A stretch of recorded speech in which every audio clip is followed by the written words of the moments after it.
The Calgary Police Service has charged 7 people with numerous drugs and weapons-related charges in relation to an investigation that began with the report of a home invasion. On Wednesday, April 30th of this year, at approximately 11 p.m., the Calgary Police Service received a report of a home invasion in the community of Shawnessy. Given the nature of the incident, the Calgary Police Service's Guns and Gangs Unit initiated an investigation in collaboration with a number of other units within the service. This led to a targeted traffic stop in the area of Copperfield in the early morning hours of Thursday, May 1st, at which time a loaded 9mm Ruger handgun and cash were seized. Later that evening, 5 search warrants were executed on 3 homes and 2 vehicles in the community of Bridlewood. As a result of the warrants, 2.6 kilograms of marijuana was seized along with a second firearm, a loaded 9mm Glock handgun, body armor, and approximately $10,000 cash. To date, the following people have been charged in relation to this investigation. Stephen Gregory Laframboise, 26 of Calgary, was charged with trafficking, possession for the purpose of trafficking, unauthorized possession of a firearm, possession of a restricted firearm with ammunition, hazardous storage of a firearm, and 3 breaches of recognizance. Kristen Marie Stoltz, 24 of Calgary, has been charged with 2 counts of possession for the purpose of trafficking, unauthorized possession of a firearm, possession of a restricted weapon with ammunition, and hazardous storage of a firearm. Christopher Joel Tetz, 25 of Calgary, has been charged with 2 counts of possession for the purpose of trafficking and possession of proceeds of crime. Robert Brian Laframboise, 28, and Thomas William Brown, 25, both of Calgary, have been charged with unsafe transport of a firearm in a motor vehicle, unauthorized possession of a firearm, and possession of a restricted firearm with ammunition. Scott Matthew Bobbitt, 22, of Calgary, was charged with obstruction, identity fraud, and utter a forged document.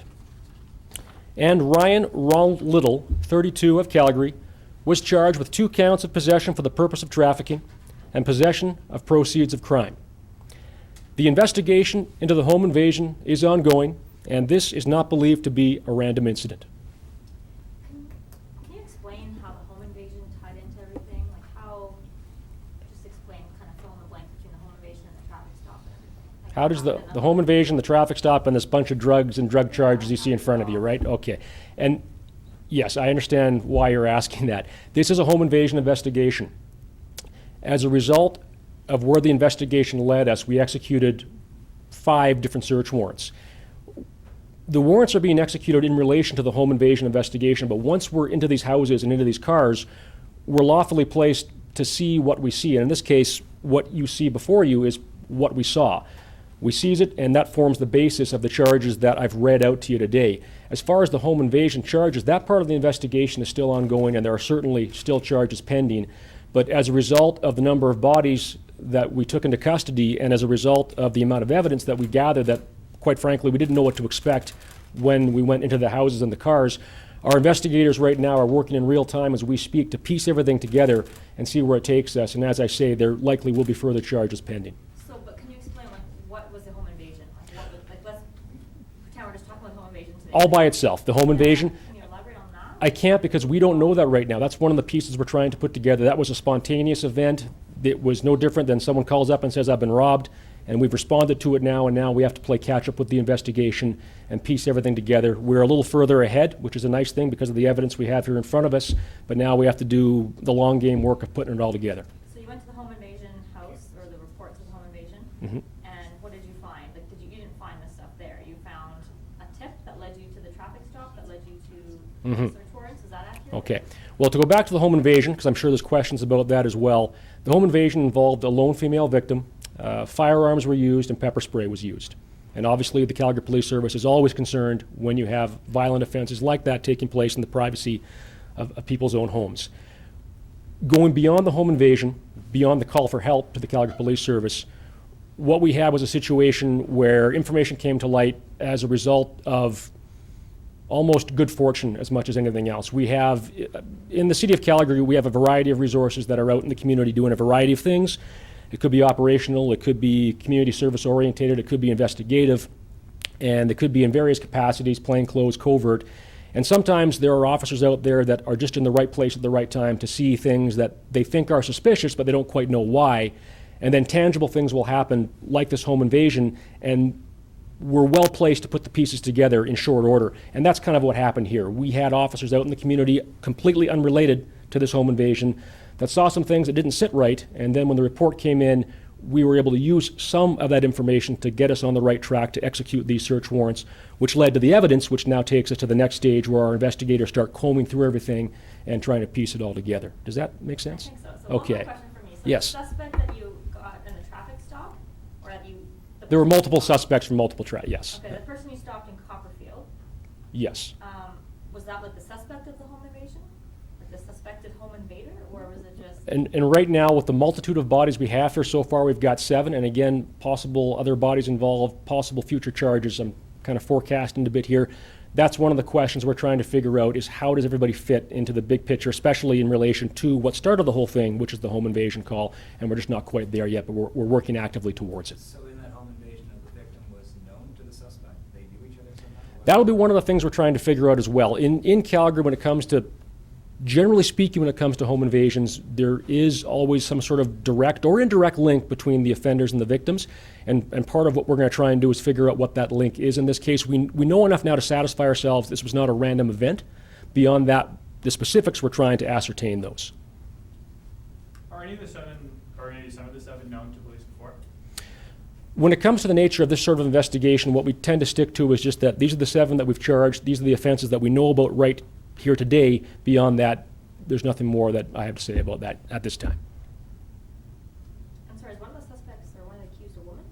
Did you say that? Yes, I mentioned one female name, and it was Krista Marie Stoltz, age 24, of Calgary. And usually when we see drug busts, I mean, at least when I've seen it, there haven't been too many incidents of women being involved. Is it fair to say that this is a pretty rare occurrence for women to be involved in kind of a drug bust? Well, I wouldn't say that. I think in the history of Calgary, we have lots of females that are involved in the drug trade. But I want to stress, too, in the case of Ms. Stoltz, charges have been laid, but what exactly her direct relationship was to everything that we see going on right now, we're still trying to...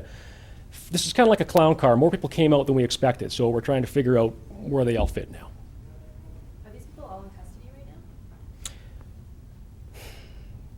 That's a question I have to look into and get some answers for you as to what the status of everybody is in terms of who's been released and who hasn't yet. I do not believe they are all still in custody. Some may well be, but we can follow up on that and let you know. So this is believed to be a trafficking operation going on?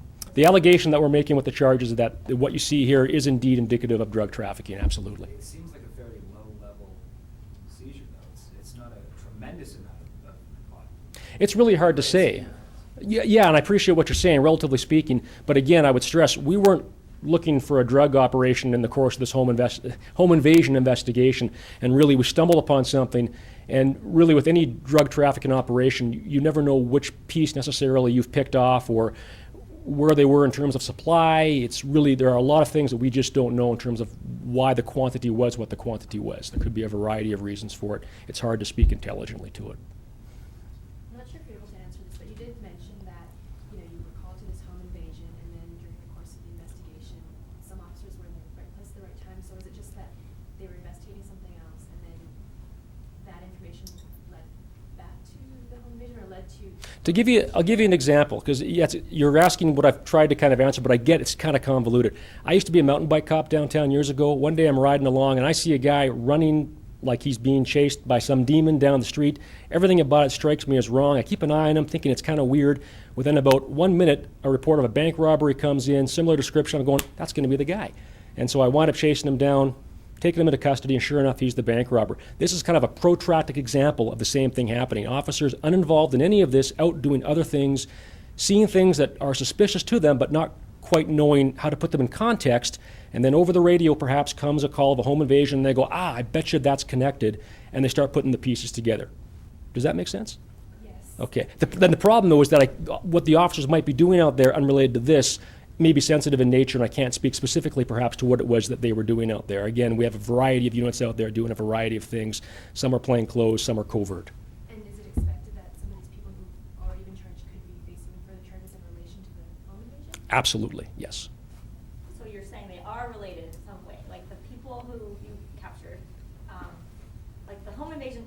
relates to this. It's not like an unrelated. Oh, no, this is a direct correlation. Home invasion, bunch of search warrants, bunch of drugs get found. We can't ignore the drugs. We lay the appropriate charges because they're the no-brainers right in front of us. But now the investigation continues. We kind of put the drugs on the back burner and get back to investigating the home invasion and looking to ascertain how everyone fits into that. So is it possible that, I mean, is one idea perhaps that there was the 7 that were charged, the people involved in it, you know, saw maybe a rival drug gang or something going on and they decided to kind of attack? We're into kind of blue sky thinking now.